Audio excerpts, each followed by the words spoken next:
with you. The bottom line question here, you know, I was talking to Josephus Weeks today. Look, they feel strongly about this. Do you think race mattered? I think race always matters, Erin, and I think that if we're going to get better in public health, I think if we are going to maintain credibility with the public, we have to take everything that we've learned about this case and we have to use it to get better.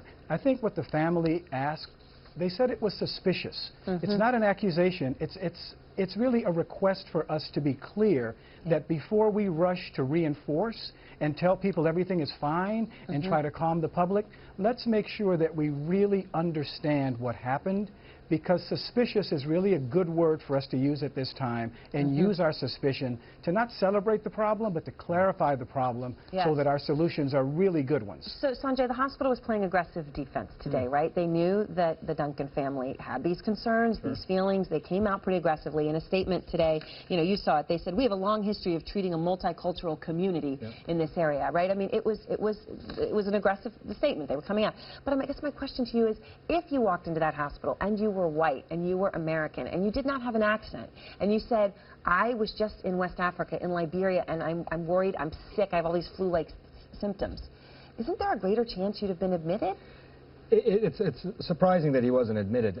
There's no question. I mean, you know, it's so hard, Erin, to try and attribute what the motivation was. To be absolute about it, I know. Yeah, but he came in with a very suspicious history, and I'm using suspicious in the context of his medical condition now. He had a fever, he had this travel history. It should have prompted further investigation. He was sent home with antibiotics. He had a viral infection. Why would you send him home with antibiotics? Those things are certainly missteps. He did not get the experimental treatment. They say it's because it was not available. And we looked into that. ZMapp is not available right now. A blood transfusion, they said they couldn't find a match. Remember, the only two patients in the country right now who could have provided that were Kent Brantley and Nancy Wright-Ball, and they say they weren't matches. All right, but let me ask you about that, Dr. Walks, because they weren't matches, right, the white Americans who had come home. But obviously there have been, I mean, the mortality on this disease is somewhere between 50 and 70%. There are people in Africa who have survived.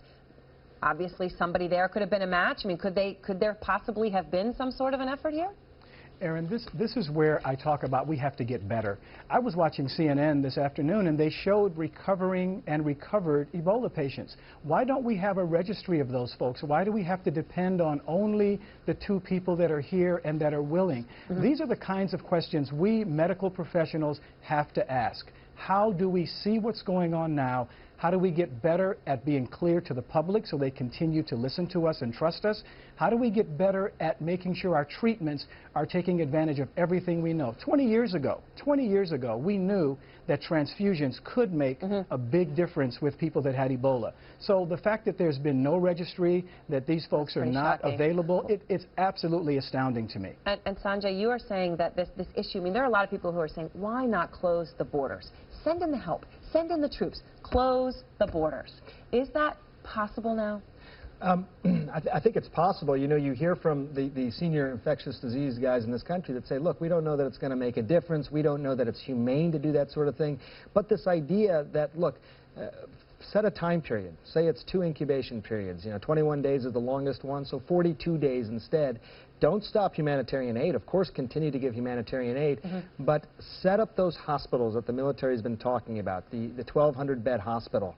Part of the issue is, I mean, look, if you're in that country and you get exposed to Ebola, you don't have a lot of options.